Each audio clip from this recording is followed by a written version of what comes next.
because you are killing the democracy. The House stands urgent to meet at 2 p.m. today.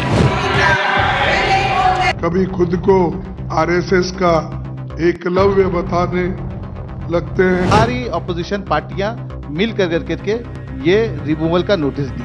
कल को जब सत्ता परिवर्तन भी होगा, क्या हम पार्लियामेंट्री डेमोक्रेसी को रिपेयर कर पाएंगे? इतिहास को खत्म करने का काम ये चेयरमैन साहब कर रहे हैं, तो हमारे सामने दूसरा कोई विकल्प नहीं है। आप लोग इस सदन का सदस्य होने का लायक नहीं है।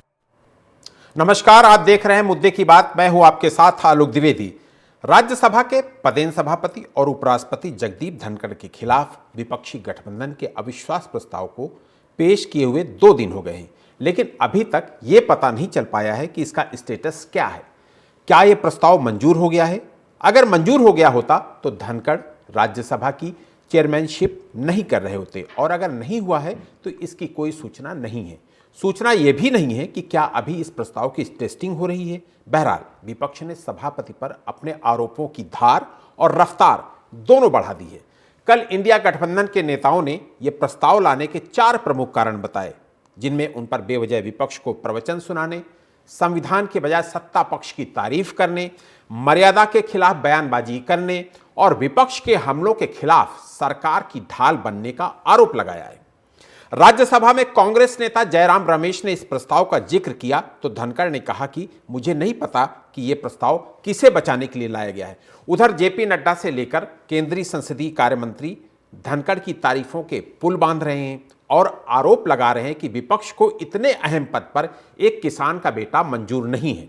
कुल मिलाकर इस प्रस्ताव का भविष्य अधर में लटका हुआ है। इस सत्र में इस प्रस्ताव पर चर्चा होना संभव नहीं है और अगले सत्र में क्या हो जाएगा इसकी भविष्यवाणी कोई नहीं कर सकता।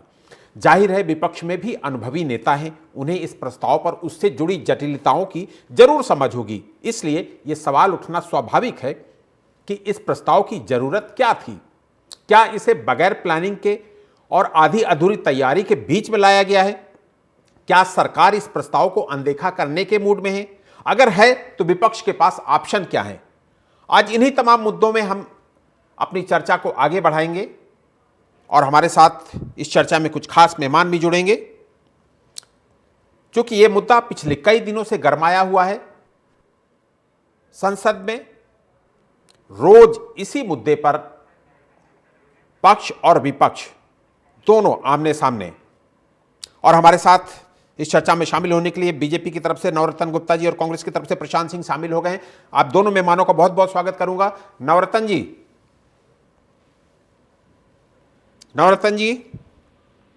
जी आलोक जी नमस्कार। जी नमस्ते। विपक्ष का कहना यह है कि अविश्वास प्रस्ताव किसी व्यक्ति के खिलाफ नहीं है, यह आसन की शुचिता को स्थापित करने के लिए है, यह लोकतंत्र और उसके मूल्यों की पुनर्स्थापना के लिए है। आलोक जी आपने एक पुरानी कहावत सुनी है, उसकी प्यार के ठीके से बाज नहीं मरा करते। आप एक बात बताइए, विपक्ष परेशान है, उसको सच में किसान का बेटा पढ़ा लिखा वकील उसको एक हजम नहीं होता। उसको लगता है कि जो माननीय उपराष्ट्रपति जगदीप धनखड़ की बात करते हैं वो भाजपा या अपने उस विचारधारा की बात करते हैं। ये विपक्ष एकदम बौखलाया हुआ है। इसको नहीं पता कि जो अपना इन्होंने जो मत लेकर आए हैं उसका कोई जलाधार, कोई भी उसका सर पैर नहीं है। जी प्रशांत जी आपको मेरी आवाज आ रही है? जी आलोक जी नमस्कार। जी नमस्ते प्रशांत जी राज्यसभा सभापति धनखड़ जी के खिलाफ अविश्वास के लिए जो नोटिस दिया गया है उसका क्या होगा अभी कुछ कह पाना मुश्किल है, ये तो भविष्य ही बताएगा। लेकिन इसी बहाने एक चीज अच्छी हो गई आप लोगों के लिए कि जो बिखरा हुआ इंडिया ब्लॉक था वो एक मंच पर खड़ा होता दिख रहा है। धन्यवाद आलोक जी बुलाने के लिए चर्चा में। और किसान का बेटा भी बोला जाता तो किसान का बेटा तो जब किसान दिल्ली की तरफ मार्च कर रहे थे, चारों बॉर्डर पे बैठे हुए दिल्ली के, तो उनको खालिस्तानी बताया था। 1 साल बाद इनके जो नॉन बायोलॉजिकल प्रधानमंत्री वो एक दिन से आए उत्तर प्रदेश के चुनाव से पहले और बोलते हैं कि हमसे गलती हो गई, हम अपनी बात नहीं समझा पाए किसानों को, और फिर हम काले कानूनों को वापस देते हैं। पता नहीं वो मास्टर स्ट्रोक का लाना या वो काले कानून का बर्खास्त करना। वो फिलहाल मुद्दे पे आते हैं। धनखड़ जी, आदरणीय धनखड़ जी जो उपराष्ट्रपति भी हैं, ना उनको उपराष्ट्रपति पद की गरिमा पता है, ना उनको राज्यसभा में सभा का सभापति होने के पद की गरिमा पता है। आलोक जी, इनके बेटा को तो आलू से तोड़ना बनाते हैं, उनको तो प्रधानमंत्री के पद की गरिमा भी नहीं पता थी। वो तो बड़ी मीटिंग के अंदर प्रधानमंत्री के पद पर भाग देते थे। इनको शांत कराइए भाई आलोक जी। जी जी जी, ठीक है, आप बोलिए, आप बोलिए। मैं पूछना चाहता हूँ, ये उपराष्ट्रपति के पद की गरिमा की बात करते हैं, ये अपने प्रधानमंत्री के जो जिस समय ये किसी भी संवैधानिक पद पर नहीं थे, ये इनके सोना बनाने वाली मशीन के कारीगर, उस समय ये प्रधानमंत्री के पत्रों को फाड़ देते हैं। प्रधानमंत्री जो बिल दिखाते हैं सोनिया गांधी को, बिल को फाड़ देते हैं कि ये बिल बेकार है, ये बिल बेकार है। कमाल की बात कर दी। ठीक है, ठीक है, ठीक। प्रशांत जी आप अपनी बात कंप्लीट करिए। नौरतन जी आपके पास आएंगे। प्रशांत जी को अपनी बात कंप्लीट कर लेने दीजिए, फिर उसके बाद आपके पास ही आऊंगा। 16 मई 1952 को आदरणीय डॉक्टर सर्वपल्ली राधाकृष्णन जी उस समय के उपराष्ट्रपति और उस समय के याद कर रहे थे, कोई सर्वपल्ली 4 तारीख याद कर रहे थे। यार आपको कुछ पता नहीं है तो कुछ पता नहीं, आपको अगर कोई देश पता तो आप चुप रहिए, जब आपका समय आएगा तब चिल्लाइएगा। अब तक किताब चलेंगे, गैर पैतृक संस्था के जो आप सदस्य हैं, आज तक आपकी संस्था ने 50 साल बाद झंडा फहराया नागपुर में अपनी कार्यालय पे, आप बात करेंगे।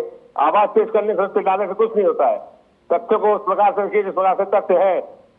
और वो प्रेस कॉन्फ्रेंस ने बात की थी। आलोक जी, मुझे हंसी आती है ऐसे प्रवक्ता जब तक अपने पप्पू को प्रधानमंत्री बनाने का स्वाद देखते हैं। आप एक बात बताइए, जिस व्यक्ति को ये नहीं पता कि प्रधानमंत्री पद की क्या गरिमा होती है, तुम्हारे बाप है मोदी, तुम्हारे बाप है मोदी, तुम्हारे पिता है जो मोदी, अदानी और मोदी एक है, दोनों क्यों हैं? आप अगर पप्पू के ऊपर बात आ गई तो अदानी आ गई। संसदीय भाषा दोनों से निवेदन है कि संसदीय भाषा का उपयोग करें। अपने सभी नेताओं के लिए संसदीय भाषा का उपयोग करें। दोनों से, नवरत्न जी, प्रशांत जी, आप दोनों से निवेदन है कि संसदीय भाषा का प्रयोग करें। आप दोनों से निवेदन है कि एक दूसरे पार्टी के नेताओं। आप मुझे एक बात बताइए आलोक जी, आप मुझे एक बात बताइए, मैं आपसे एक छोटी सी बात जानना चाहता हूँ, बहुत छोटी सी बात। क्या आप बता रहे हैं कि उपराष्ट्रपति संवैधानिक पद होता है, क्या प्रधानमंत्री संवैधानिक मर्यादित पद नहीं होता? जिस समय डॉक्टर मनमोहन सिंह जी प्रधानमंत्री होते थे, उस समय सोना बनाने डॉक्टर मनमोहन सिंह बोलते थे, मनमोहन सिंह बोलते थे आप उनको, नवरत्न गुप्ता जी, आप उनको मनमोहन बोलते थे। मनमोहन तभी तो बोलते थे ना, वो अपनी आंखों के सामने पत्रों को कागजात को पेश करते थे, और उन आंखों के पप्पू जो है जिनको संविधान के बारे में संसदीय भाषा का नवरत्न जी आप बहुत सीनियर व्यक्ति हैं, आप बहुत पढ़े लिखे व्यक्ति हैं। किसी भी दल के सीनियर नेता को बहुत अच्छे शब्दों में मुझे लगता है कि बोलना चाहिए। और ये एक प्रथा जो शुरू हो रही है ना कि एक दूसरे पार्टी के नेताओं के खिलाफ इस तरीके के शब्दों का इस्तेमाल, वो मुझे लगता है कि ठीक नहीं है। और आप दोनों से निवेदन है, प्रशांत जी आपसे भी निवेदन है कि बड़े नेताओं के लिए असंसदीय अनपार्लियामेंट्री शब्दों का प्रयोग ना करें। ठीक है प्रशांत जी आपकी बात खत्म हो गई ना? ठीक है नवरत्न जी आप बोलिए जी। आलोक जी ने कहा जिस प्रकार प्रशांत जी ने बात करी कि अदानी अंबानी बात नहीं होती तब अदानी अंबानी के पास आ जाते। मैं अपनी बात पूरी कर लूं? जी प्रशांत जी की बात पूरी हो जाने दीजिए। नवरत्न जी प्रशांत जी की बात पूरी हो जाने दीजिए, फिर उसके बाद आपका नंबर आएगा, आप बोलिएगा जी। आलोक जी, संसद के अंदर कहा गया कोई भी वचन या कथन वो रिकॉर्ड पे होता है, ये आपको पता है, ये फैक्ट है। 16 मई 1952 को सर्वपल्ली राधाकृष्णन, जिनके जन्म दिवस से 5 सितंबर को शिक्षक दिवस मनाया जाता है, वो उस समय के उपराष्ट्रपति थे और सदन के सभापति थे। उन्होंने सदन के पटल पे बयान दिया कि मैं इस पद पे रहते हुए किसी पार्टी का सदस्य नहीं हूँ, किसी भी राजनीतिक दल का सदस्य नहीं हूँ, और सदन का सभापति होने के नाते मैं एक सदस्य का नेता हूँ, चाहे वो इंडिपेंडेंट ही क्यों ना हो, चाहे वो एक इंडिपेंडेंट राष्ट्रसभा सदस्य क्यों ना, मैं उसकी भी आवाज सुनूंगा, उसको भी समझ दूंगा, उसकी भी बात को सुनूंगा, उस पर गंभीरता से विचार करूंगा। ये इस लोकतंत्र के मंदिर की गरिमा थी। इस गरिमा को इन्होंने पिछले 3 सालों में, जो इस समय मौजूदा सभापति, उन्होंने तार कर दिया है। आपको उदाहरण देता हूँ, एक स्त्री को बोलते हैं जया अमिताभ बच्चन जी, मैं जानता हूं आपको कैसे संबोधित करना है। फिर जब जब पक्ष प्रतिपक्ष के लोग बोलना शुरू करते हैं तो बिना कानून के, बिना समय के, उनको बिना किसी पूर्व अनुमति के उनको समय दे देते हैं बोलने का। और जब प्रतिपक्ष के लोग समय लेकर के बोलना शुरू करते हैं तो उनको बोलते हैं बैठ जाइए, चुप हो जाइए। और ये क्या गरिमा है किसी प्रकार से सदन को संचालित करने की? और जब पानी हाथ से गुजर जाता है तो उसको नीचे लाने के लिए कुछ ना कुछ कदम बात नहीं माना करते। इस प्रकार की ये बातें कर रहे हैं सर्वपल्ली राधाकृष्णन जी की। आप मुझे एक बात बताइए, डॉक्टर जगदीप धनखड़ जी ने क्या विषय रखा? जयप्रदा जी के बारे में बात बता रहे हैं, लोगों के बारे में बात बता रहे हैं। जब पक्ष का व्यक्ति कोई अपनी बात रखता है, कोई नेता अपनी बात रखता है तो विपक्ष के पेट में दर्द हो जाता है। देखिए नौरतन जी, इन लोगों विपक्ष का ये आरोप है, विपक्ष का ये कहना है कि सदन के अंदर सीनियर जूनियर का ख्याल नहीं रखते सभापति महोदय, और विपक्ष के नेताओं के लिए जो राजनीतिक बयानबाजी होती है ना, उससे भी विपक्ष को एक तरीके से हताशा होती है। और इन लोगों का ये कहना है कि चूंकि वो ऐसी चेयर पर बैठे हैं, ऐसे आसन पर बैठे हैं कि उनके ऊपर इस तरीके का एलिगेशन ठीक नहीं है कि पक्ष को यानी कि सरकार को संरक्षण देते हैं और विपक्ष के नेताओं को बोलने नहीं देते। ये बार बार एक लंबे टाइम से उन पर ये इस तरीके का आरोप लग रहा है। और मुझे लगता है कि इन्हीं सब स्थितियों को देखते हुए विपक्ष एकजुट होकर उनके खिलाफ ये अविश्वास का जो नोटिस दिया गया है उसकी ही परिणति है। आलोक जी जिस प्रकार आप बात बता रहे हैं, आप मुझे एक बात बताइए, संसद या राज्यसभा या लोकसभा कौन नहीं चलने देता? आपसे मैं एक छोटा सा सवाल जानना चाहता हूं। आप खुद समझदार, बहुत वरिष्ठ पत्रकार हैं, आप एक बात बताइए कि संसद की गरिमा, चाहे वो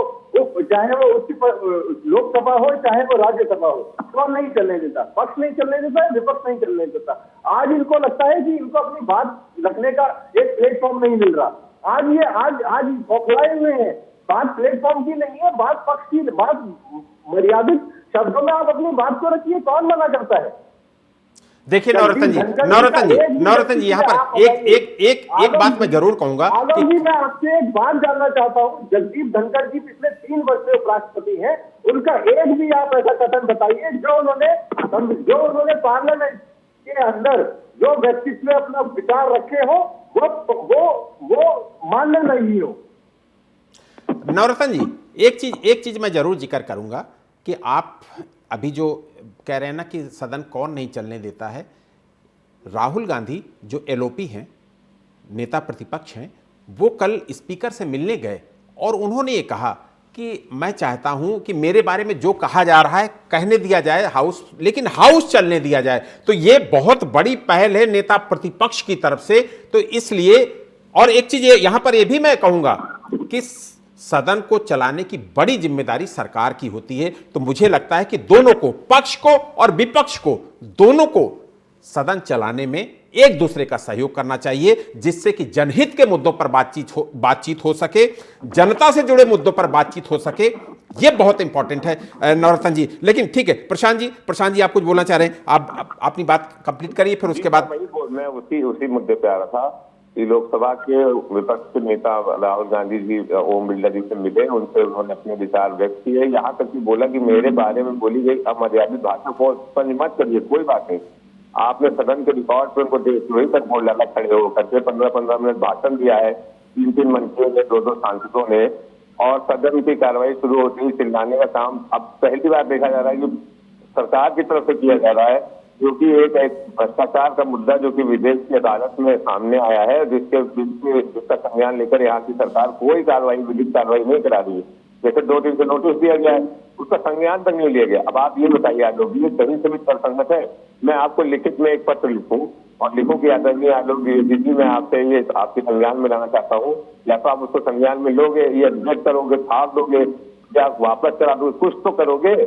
2 दिन हो गया है, 2 दिन से उस नोटिस का न संज्ञान लिया गया है और लगातार वो उस कुर्सी बैठे हुए, जबकि सदन का नियम ये कहता है कि अगर आपके सामने कोई नोटिस लाया गया है उसी प्रतिक्षण आपका ये अधिकार चला जाता है कि आप उस पद से पदासीन रहे। बेशर्मी के साथ बैठे हुए हैं और बेशर्मी के साथ ये बोल रहे हैं कि मेरा ऐसा कौन सा आचरण है, और पूरी सरकार उनका बचाव कर रही है। बता रही किसान का बेटा है, अब उनको किसान का बेटा याद आ गया। जब वो खालिस्तानी बता रहे थे किसानों को जो आलोक जी, मैं देखिए, देखिए। बात पूछना चाहता हूँ। आलोक जी। जी, ये फालतू की बातें कर रहे हैं, यहाँ पर भाषण के लिए नहीं बुलाया गया है। अपने सत्य रखिए। फालतू की बात है। आप जाइए चेक करिए। बिल्कुल फालतू की बात है। ये किसान जो जिन्होंने राम जिले पर चढ़ करके जो ड्रामे रचे थे, जो संग रचा था, जो इन्होंने किया, वो कोशिश ने किया। आपकी सरकार थी, दिल्ली सरकार के अंदर पुलिस थी, क्या पुलिस हुई? बात उनको कौन सा दिल्ली सरकार, दिल्ली की पुलिस दिल्ली के अंदर राष्ट्रीय भारत की सरकार के अंदर में होती है। आपके पास इंटेलिजेंस रिपोर्ट नहीं था कि ट्रैक्टर लेकर चल रहे इलाके पे? आपके पास चुनाव से पहले निकलेगा? इस प्रकार के वीडियो कुछ तो शर्म करें यार, कुछ तो मर्यादा रखो, जानकारी थी। बात में कहना चाहूंगा, जिस प्रकार के मीडिया के फुटेज इस देश में देखे थे, जब ये किसान आंदोलन शरीफ किसानों के रूप में जो कुछ सबसे आतंकवादियों ने जी जी ठीक है। प्रशांत जी एक चीज तो ये माननी पड़ेगी। ठीक है, नवरत्न जी आपके पास आऊंगा। प्रशांत जी, एक बात तो माननी पड़ेगी कि किसानों के आंदोलन जब से इधर से शुरू हुए तो ये वही जगदीप धनखड़ जी हैं जिन्होंने कृषि मंत्री को कड़े शब्दों में कहा कि किसानों की बात क्यों नहीं सुनी जा रही है। आदरणीय आलोक जी, उस समय सत्यपाल मलिक जी ने एक चिट्ठी लिख करके उनके संज्ञान में इस बात को लाया कि आपका एक कर्तव्य बनता है उपराष्ट्रपति और उच्च सदन के सभापति होने के नाते इस मुद्दे को सदन में उठाया जा रहा है, इसलिए आप इसका संज्ञान लें। उस समय सत्यपाल मलिक जी की उस चिट्ठी का संज्ञान लेते हुए संदर्भित रिकॉर्ड पे है, संसद के रिकॉर्ड पे है। तब उन्होंने उस समय के कृषि मंत्री को उल्लेखित किया कि आप कृपया इसकी कार्रवाई करें और मुझे जानकारी देने का कष्ट करें। और वो उस समय भी तत्कालीन परिस्थिति ये थी कि सुप्रीम कोर्ट में एक सुओ मोटो प्ली 3 वादियों द्वारा लगा दी गई थी कि सरकार इस एक्शन क्यों नहीं ले रही है, या तो उनको दिल्ली में प्रवेश की अनुमति दी जाए या फिर उनको इस प्रकार से ठंड में मरने पे मजबूर ना किया जाए और उनको खालिस्तानी पाकिस्तानी ना बोला जाए। ये पूरी घटनाक्रम है उस समय का। तो उस समय उनकी जो आलोक जी, किसानों को लेकर के सरकार हमेशा किसानों के साथ खड़ी है। आप खुद बताइए, पिछली बार माननीय प्रधानमंत्री आदरणीय नरेंद्र मोदी जी ने जिस प्रकार किसानों की बात को सुनकर के उनकी बातों को संज्ञान में लिया और तुरंत उस समय की कृषि मंत्री को उन्होंने आदेश जारी किया और खुद आकर के किसानों से बात करने के लिए उन्होंने जो उस समय रखा था, आप हर छोटी छोटी सी बात को लेकर के दिल्ली में कूच करेंगे? ये क्या तरीका होता है? आप खुद बताइए। आज किसान आंदोलन शरीफ, मैं आपको पुनः एक बात बोलता हूं, ऑन रिकॉर्ड बोल रहा हूं आपके बड़े चैनल के माध्यम से, शरीफ किसानों के रूप में जो तथाकथित आतंकवादी खालिस्तानी जो झंडा लेकर के खालिस्तान का घुसने की कोशिश कर रहे हैं, उसको किसी हालत में सरकार बर्दाश्त नहीं करेगी। ठीक है। अभी हम लोग पार्लियामेंट में हैं। अभी हम लोग संसद के मुद्दे पर अपनी बात आगे बढ़ा रहे हैं। प्रशांत जी, कल बीजेपी अध्यक्ष जेपी नड्डा उन्होंने हाउस में बोला कि सोरोस मुद्दे से आप ध्यान हटाने के लिए धनखड़ जी के खिलाफ अविश्वास प्रस्ताव का नोटिस दे रहे हैं, जिससे कि उस पर चर्चा न हो सके। एक्सियोम एक कंपनी है, हमारे राष्ट्रीय प्रवक्ता जी ने प्रेस कॉन्फ्रेंस करके समस्त मीडिया के सामने लाया, जिसके 2 ओनर हैं जो कि पहले कैपिटल फर्स्ट नाम से कंपनी हुआ करती थी, जो उसी सोरो से एचडीएफ से फंडिंग लेकर के भारत के किसानों को लोन देती है। उन 2 पार्टनर में से एक का विवाद पश्चिम बंगाल के पूर्व गवर्नर वीरेंद्र शाह की सुपौत्री से हुआ है। उस विवाद में राजनाथ सिंह जी थे। वो भी एचडीएफ यानी सोरोस की कंपनी का ही फंड है जो उन दोनों को मिलता है। उन दोनों पार्टनर्स में से दोनों ही पार्टनर ने माननीय नॉन बायोलॉजिकल प्रधानमंत्री जी की 8 नवंबर 2016 की नोट में चिप दिवस की घटना को महान और ऐतिहासिक कृत्य बताया था। तो और उनकी समस्त फोटोएं ट्विटर पे और समस्त सोशल मीडिया प्लेटफॉर्म पे प्रधानमंत्री जी के साथ, अमिताभ कांत जी के साथ, सबके साथ मौजूद है। अब ये आप मुझे बताइए कि सोरोस इसको फंड कर रहा है, पहली बात। दूसरी बात, हम कोई मुद्दा भटकाने की बात नहीं कर रहे। 3 मुद्दे सामने हैं। एक अडानी का भ्रष्टाचार है, दूसरा संविधान है, तीसरा किसान है, चौथा इस समय जिस प्रकार से एक पक्षी व्यवहार हो रहा है दोनों सदनों में, ना सिर्फ राज्यसभा में बल्कि लोकसभा में, वो है। हम इन 4 मुद्दों में बात करना चाहते हैं, क्रमवार बात करना चाहते हैं, बार बार पुनः सादर नमन करके आग्रह कर रहे हैं, लेकिन हमारे आग्रह को अस्वीकार किया जा रहा है, संज्ञान तक में नहीं लिया जा रहा। धन्यवाद आलोक जी। ठीक है। नवरत्न जी, इस मुद्दे ने, धनखड़ के मुद्दे ने, अभी हम लोग चर्चा भी कर रहे थे, धनखड़ के जो मुद्दे ने कुछ दिया हो ना दिया हो अपोजिशन को, लेकिन आज एक मंच पर लाकर जरूर खड़ा कर दिया है। अभी पिछले कुछ दिनों से इंडी गठबंधन का नेतृत्व कौन करेगा, बहुत सारे सवाल उठने लगे कि नहीं राहुल जी नहीं करेंगे तो फिर ममता जी करेंगी, तो ममता जी ने कहा कि मैं सक्षम हूं, मैं कर सकती हूं, लालू जी कुछ बोले, शरद पवार जी कुछ बोले, लेकिन इस मुद्दे ने आज एक मंच पर लाकर खड़ा कर दिया है अपोजिशन को। चाहे आलोक जी मैं वही आपको बता रहा हूं, जिस प्रकार लोकसभा चुनाव से पहले ये एनडीए जो इंडी गठबंधन ने अपनी मियाद जो रखी थी, इन शुतुरमुर्गों ने जो अपनी मियाद रखी थी, उस समय इनके पास, आप बहुत हास्यास्पद बात है, इनके पास नेता नहीं था। इन्होंने अपने आप में फैसला किया कि जब हमारे सांसद पार्लियामेंट में आएंगे, तब हम जीत के आएंगे, तब हम विचार करेंगे कि कौन बनेगा। भारतीय जनता पार्टी का पहले भी एक ही नेता था, एक ही नारा, एक ही नाम, नरेंद्र मोदी जी के बारे में आप खुद बताइए। ममता बनर्जी बंगाल से कहती हैं कि मैं प्रधानमंत्री बनूंगी। आप ये चाचा भतीजे वाले जो अखिलेश यादव जी हैं, ये कहते हैं कि मैं प्रधानमंत्री बनूंगा, ज्यादा मंत्री कराऊंगा। इधर इन्होंने झूठ के महा कुठोरेबाज, ड्रामेबाज, मुखरबाज को बोला कि वो प्रधानमंत्री बन सकता है।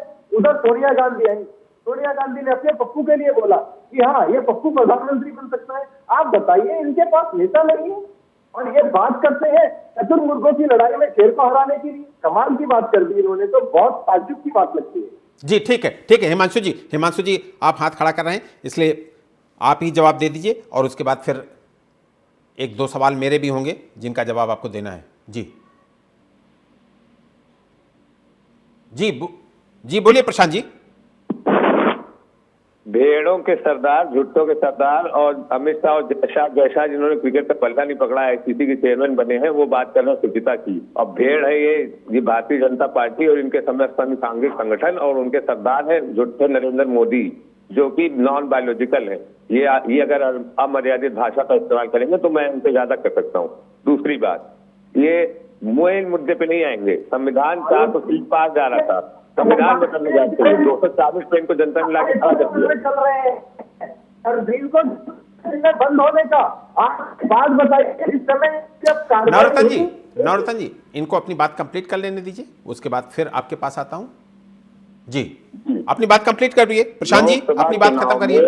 लोकसभा चुनाव में संविधान बदलने का नारा इनके मंत्रियों ने दिया था। कर्नाटक में हेगड़े जी ने, अनंत हेगड़े ने बोला था 400 सीट दीजिए आदरणीय नॉन बायोलॉजिकल प्रधानमंत्री को, और संविधान हम बदल के लाएंगे, मनुस्मृति करेंगे, एक राष्ट्र एक देश एक विधान एक पक्ष से बात करने वाले। ये इनके जो इनको प्राथमिक जो इनकी संस्था है, वो कभी उसने संविधान को नहीं माना। जनता के दबाव में जब 240 सीट पे आ गए, सियानी बिल्ली खंबा होते, तो उसी डीएनए चेक करने वाले नीतीश कुमार जिनका 2015 में डीएनए चेक कर रहे थे, कल रात में डीएनए के वो एनडीए के साथ में बिहार के सांसद उनके सम्राट चौधरी जी के नेतृत्व में अमित शाह से मिल रहे थे। अब डीएनए ठीक हो गया, और 2015 में डीएनए ठीक नहीं था। अब 2019 में आप नायडू को सीबीआई और ईडी लगा करके जेल भेज देते हैं, चंद्रबाबू नायडू को, और जब आपके 240 सीट की लंगड़ी सरकार हो गई तो आप उनके 16 सांसदों से समर्थन लेकर सरकार बनाते हैं। आप बता रहे हैं, आपको औकात दिखाई है जनता ने, 400 सीट नहीं 240 सीट पिला दिया 303 से, और आगे देखते जाइए, अभी और भी चुनाव है। अभी तो हम पीवीएम के हटाओ आंदोलन करेंगे पूरे देश में। धन्यवाद आलोक जी। ठीक है नौरतन जी, धनखड़ जी के ऊपर बार बार एक ही आरोप लगते रहे कि हमेशा वो सरकार के पक्ष में खड़े दिखते हैं। अभी हम लोगों ने वही बात चर्चा में भी बार बार शामिल की। नहीं है, अगर करके बात आप बोलिएगा तो निश्चित आप सबको बात महसूस करके रखिए। आप किसी भी बात को संवैधानिक पर, आप इतने बड़े उसको हमारे देश के 150 करोड़ से ज्यादा व्यापारी में आप जैसे आप अगर उसमें आकर के हास्यास्पद बात करेंगे, कितने आश्चर्यजनक लगता है। वो राष्ट्रपति के बारे में शब्दों का आश्चर्यजनक लगता है। अभी और तो और, अभी किसी एक सांसद ने बोला कि कुर्सी को लेकर के उपराष्ट्रपति भी उसके अंदर इंटरफेरेंस करे कि हाँ भाई मेरी। नौरतन जी बहुत सारी चीजें हैं। नौरतन जी बहुत ध्यान से सुनिए, कई सारी चीजें हैं जिसमें विपक्ष को इतराज है। धनखड़ जी महात्मा गांधी की तुलना पीएम मोदी से करते हैं, संघ की तारीफ करते हैं, सरकार की तारीफ करते हैं, राहुल गांधी का बगैर नाम लिए उन्हें बहुत कुछ कह डालते हैं। इन्हीं सबसे तो विपक्ष ये कहता है कि वो एक पक्षीय निर्णय लेते हैं, एक पक्षीय बात कहते हैं।